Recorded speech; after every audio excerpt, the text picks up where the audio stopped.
Hey everyone, and welcome back for another episode of The Journey. In this episode, I will discuss how the death of some of the closest people in my life has changed my perspectives on death and has helped me obtain a more productive and fulfilling life despite these events. My grandmother had 9 children, and with those 9 children came 10 grandchildren. My grandma was from Baton Rouge, Louisiana, and my grandfather was from Little Rock, Arkansas. One of the first deaths that I had to kind of experience, per se, was my uncle, Jesse Lee Woodson Jr., but he died before I was born. And so I'm not really quite sure if he died of a drug overdose or if he was murdered. I want to say I hear two different stories, but I'm not quite sure. But soon after he passed away, my uncle Kenny passed away, and he died from a drug overdose in like 1984 when I was 6 years old. Uncle Kenny worked on cars, and he would let me, like start the car while he was working on it. So he'd be under there working on something, and he'd be like, "All right, start it, Jim," and I get to turn the key. So it really helped me, it made me feel like I was like driving the car. And he would have his beer in the center console, and he used to drink this malt liquor called Schlitz with the little bull on it. I don't even know if they make this no more. But he saw me messing with it one day, and he was like, "Go ahead, take a sip." And so I took a sip, and it was horrendous. I was like, "Oh no, I'll never mess with this beer again." Okay. But Uncle Kenny, he was like the protector of the family. Okay. But he was caught up in sex and drugs. And so I wasn't, I'm not quite sure about exactly what he used to do, but I know for a fact that, you know, that is the world that he used to live in.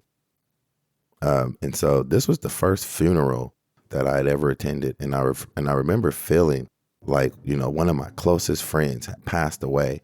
And I remember not understanding the feeling, to cry. Like I wanted to cry, but I didn't understand it.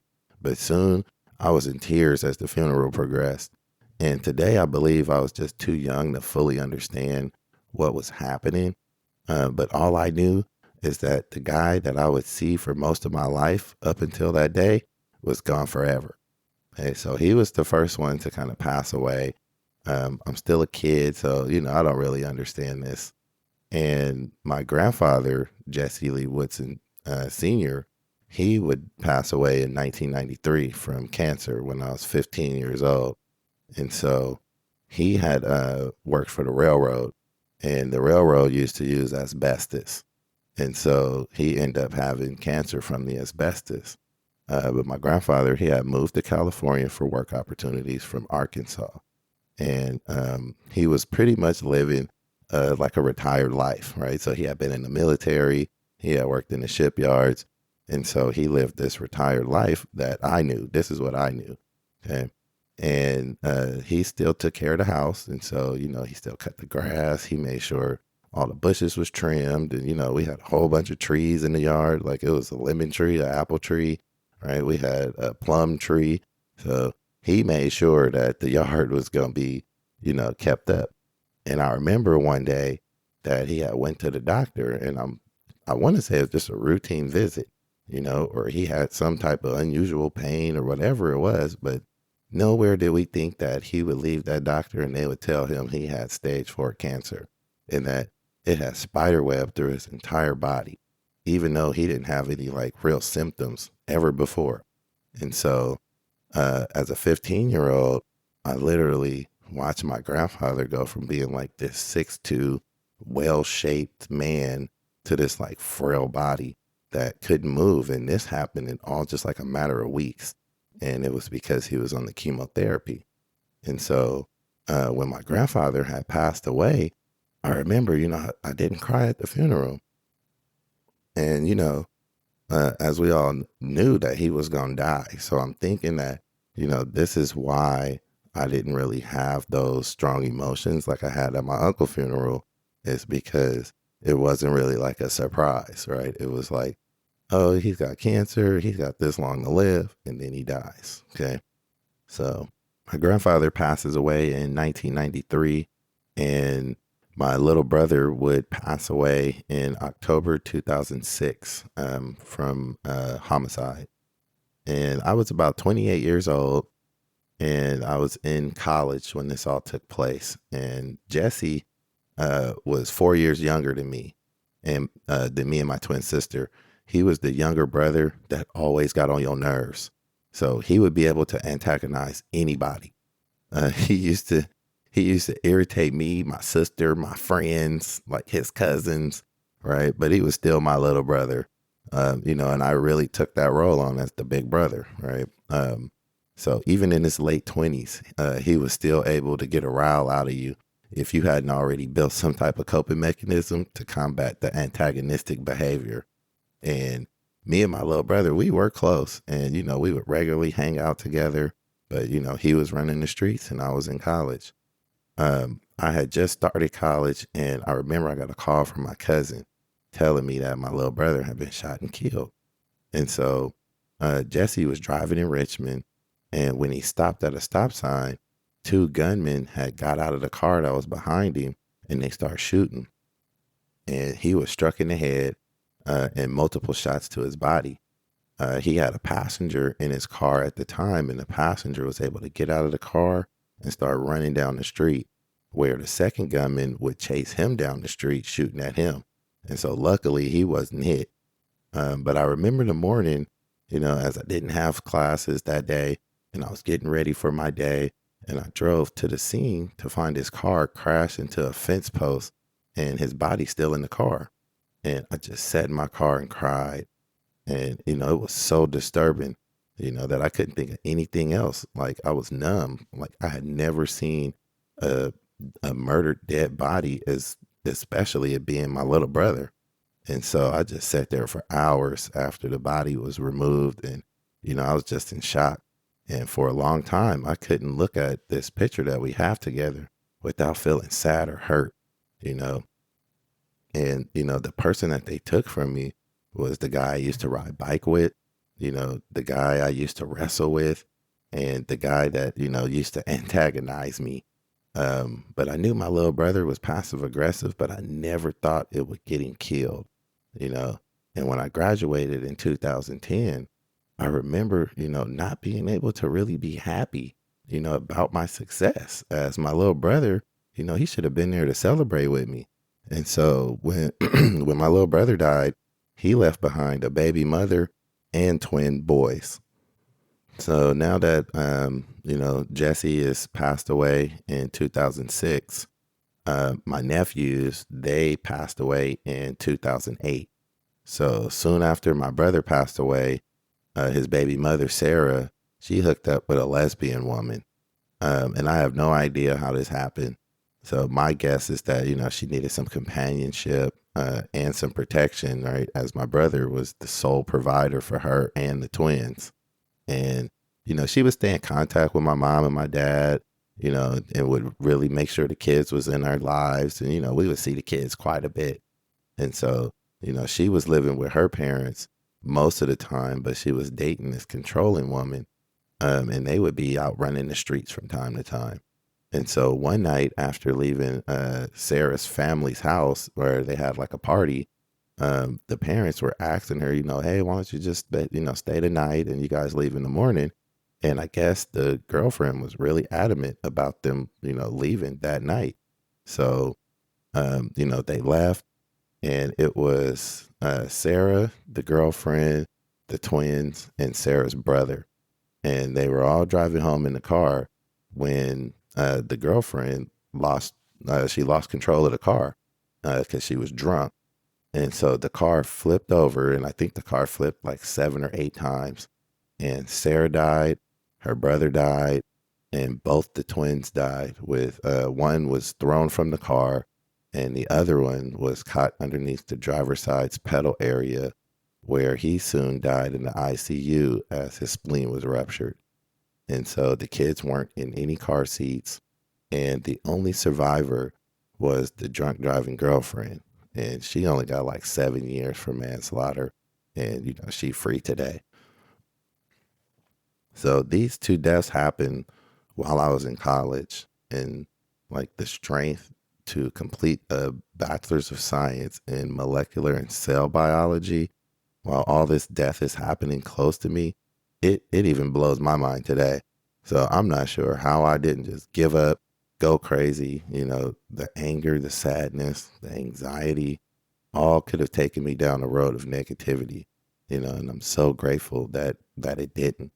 But then soon after, in 2015, my son would be murdered, Ryan. And I have an episode that specifically talks about it. It's titled The Death of a Son. Um, I give a lot more detail, but, once Ryan had left my house and decided to go back to his grandmother's house, he still kept in touch with me. He would call me from time to time, and the stuff he would call me about would be things like he want to buy a car, and he want to know if, it got a bad alternator, is it like worth $1,500? And I would lie to him and I would tell him, no, it's not worth it. That's going to be a big thing to replace, because I knew he didn't need to have no car at that time. Okay. Because I knew that he wasn't living his life the right way and he's still running the streets. Um, but he would call me. The calls would be brief, and I would always ensure to tell him at the end of the call that I loved him. And he would never say, I love you too. He would just say, okay. Right. But for me, I was like, I'm not going to push the issue. I'm not finna keep, you know, I'm not going to make you uncomfortable, because I know that'll definitely push you away. And I don't want that to happen, because I still want to keep talking to you. I want to keep tabs on you, see what's going on, you know, and hopefully we can kind of reconcile something later on, right? To where we can get past this. Um, but, soon after, one Friday, I was getting off of work early. And I remember I was driving. I was, kind of happy. I was like, oh, it's Friday. I'm getting off early. And I'm sitting in traffic. And my baby mother called me. His mom called me. And, she is hysterical. And she's like, they killed Ryan. Ryan is dead. And my heart dropped. I was in so much shock that my worst nightmare was coming true, that I didn't even cry. I just sat in the traffic, thinking, not again. Not my son, not my first baby that I fed a bottle to, watched him learn how to walk. Like, I went home and just pretty much soon went to his mother's house to kind of see what the next steps were and, how it all went down. So now that Ryan's passed away, I have a cousin named Chris, and, he does this heinous crime that gets him put on death row. And my cousin Chris, he wasn't my biological cousin. He was the son of a lady who my uncle married. And she had already had Chris from a prior relationship. And then soon, they would have my cousin, Keith Anthony Woodson Jr. And I remember going to Oakland to see my dad on the weekends, right, as he lived with Pam and my uncle Keith. And Chris was about 5 to 6 years older than me. So I was like 10 and Chris was like 15 or 16. And, Chris played in the streets of Oakland. Like, he rode dirt bikes, right? He had go-karts, and he always had the freshest BMX bikes. So I really didn't hang around Chris unless he was home. And, when he was home, we would play fight, right? And he would beat me up. But I remember, like, the one thing about him is that, like, he hit really hard, right? But, I still knew he loved me, right? Because he's my cousin. And so being that Keith Sr., Pam, Chris, and Junior all lived in Oakland, I really didn't see them regularly, right? And being that Chris was some years more like, mature than me, I didn't see him at all after my father moved from Oakland. So some years later, my cousin Chris would go shoot and kill a pregnant lady and end up on death row. And so this was really shocking to me as well, because this is a person who I grew up with pretty much, and, I loved him to death. And I don't know anybody on death row, and so this was definitely very shocking, for me and my family. And I would probably say about, 2 years later is when my uncle Keith Anthony Woodson Sr. Was diagnosed with cancer. And so I remember, and we call him Uncle Bubs because he got big bubble eyes, and his friends used to call him Bubbles. And then over the years, it kind of got shortened to just Bubs. So you'll hear me refer to him as Bubs. Okay. And I remember he used to rub your earlobe. So when I was a kid and he would see me, he would come and he'd grab my earlobe and he rubbed the earlobe, right? And, he was quiet. something like an introvert, but he loved football, and he used to play football in high school. Right, he had a promising outlook until he like injured both his knees. But he could still he used to play the bass, and so he played the bass in a band with my dad and my uncle Rodney, and you know, Bubs, he lived in East Oakland, and he was very popular in his neighborhood. And I remember him and his wife lived in his house that had a shack in the back. And Bubs, my dad, my uncle, right, they would practice in that shack. So I'd be there on the weekends, right, with my dad. And Bub's houses were just the first place that I saw Too Short, and he was in the kitchen shooting dice.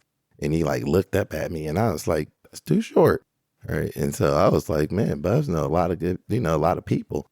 And I had seen Bubs around 2016 at my cousin's house, and he had lost a bunch of weight. And I was like, Bubs, you losing weight? I was excited for him. But then he soon told me it wasn't good weight loss. And I was like, oh, here we go again. So soon I found out that he had colon cancer and that he was on chemotherapy. And he too had just months to live. And like he would die on the day that the doctors predicted. Um, so once he passed away, 3 years later is when his son, Keith Anthony Woodson Jr., was murdered.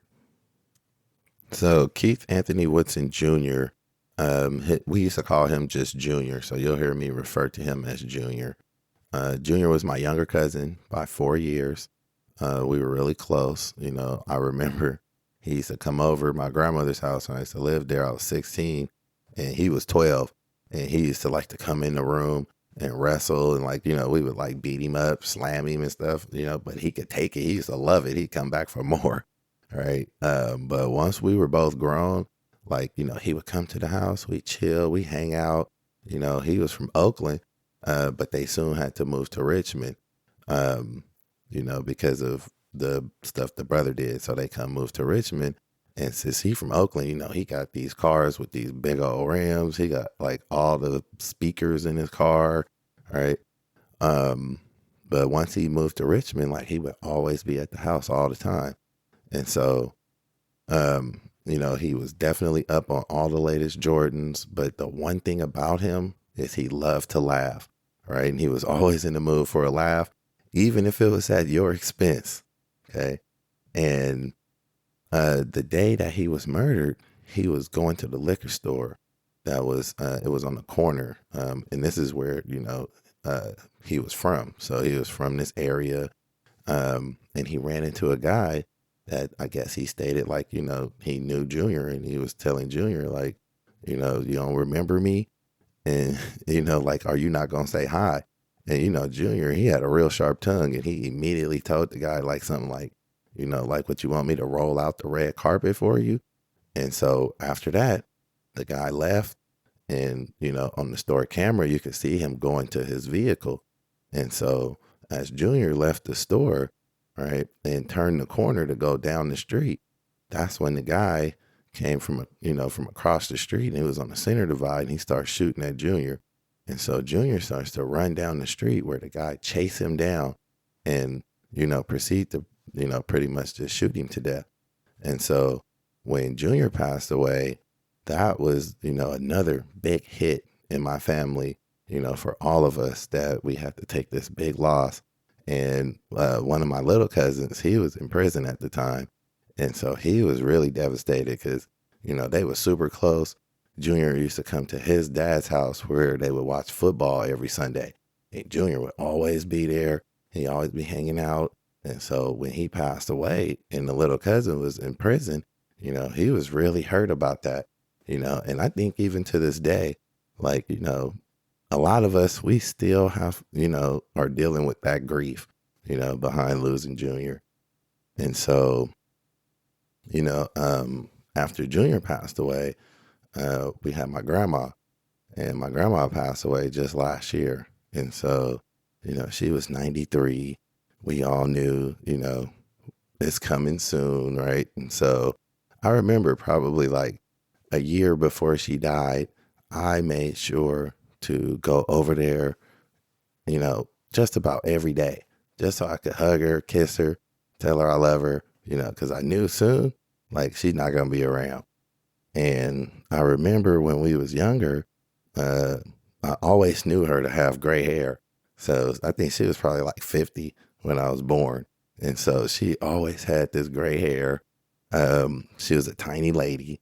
And when we was growing up, right, we thought she was shrinking. But she definitely loved her family.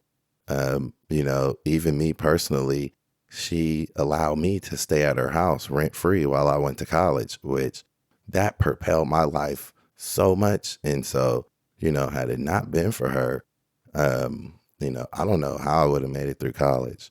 But I was definitely her handyman, and she could definitely depend on me. But when grandmama passed away, um, that was just some more death that I had to go in, and I had to figure out now, how do you move forward in life without these people?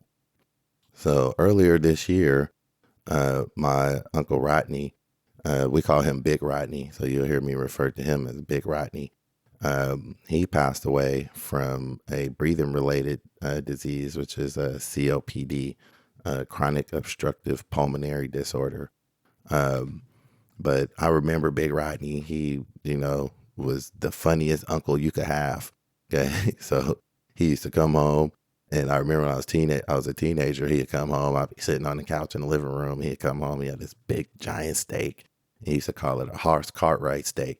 Okay. And he'd be like, "You boys don't know nothing about this." And he would go in there and he'd cook the steak up, right? All these onions and garlic and mushrooms, and then he'd eat the steak right in front of you, and he'd tell you like how good it is, right? But he was definitely the uncle, though, that he wasn't going to play no games about you.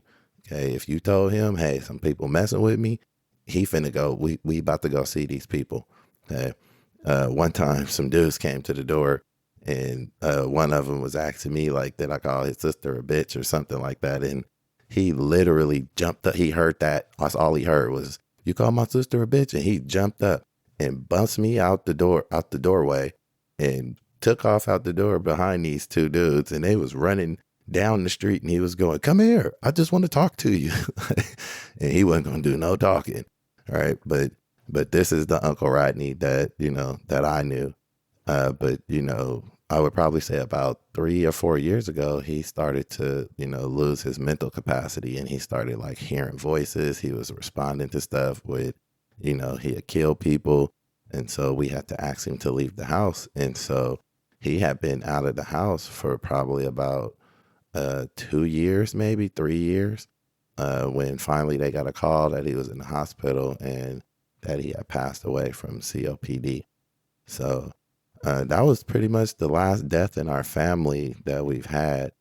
Um, and, I did a little research to kind of, help us all understand how grief works. And according to healthdirect.gov, grief is the natural emotional response to the loss of someone close, such as a family member or friend. Grief can also occur after a serious illness, a divorce, or other significant losses. Grief often involves intense sadness and sometimes feeling of shock and numbness, or even denial and anger. For most people, the intensity of grief eases over time, and the episodes of grief become less frequent. Grief is a process or journey that affects everyone differently. It can be exhausting and emotionally draining. This can make it hard to do simple things or even leave the house. Some people cope by becoming more active. In the terms of death specifically, immediately after a death, those left behind often feel shocked, numb, and in denial, particularly if the death was unexpected. When they begin to understand the reality of death, they can feel intensely sad, empty, or lonely, and sometimes angry or guilty. These feelings can be painful, constant, or overwhelming. Some people have positive experiences following grief and loss, such as a new sense of wisdom, maturity, and meaning in life. This was me to a T. I refused to be sad or depressed and knew there was a better way to deal with death. When I went to therapy for the death of my son, I soon began to realize how death was impacting my ability to live a healthy life. The grief I was feeling was causing me to go numb to other important events in my life, and only after therapy did I recognize this.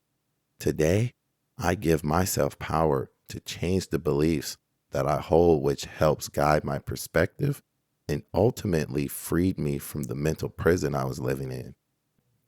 Through the deaths I've experienced, I find myself today on a journey to understanding that without death, there is no life. Finding a healthy way to accept death has allowed me to see things in a wiser way. It helped me see that life goes on for us here on the living side, and that we, in our own minds, create scenarios due to beliefs we hold that only exist through our shaped perspectives, whether through media, social circles, and or childhood upbringing.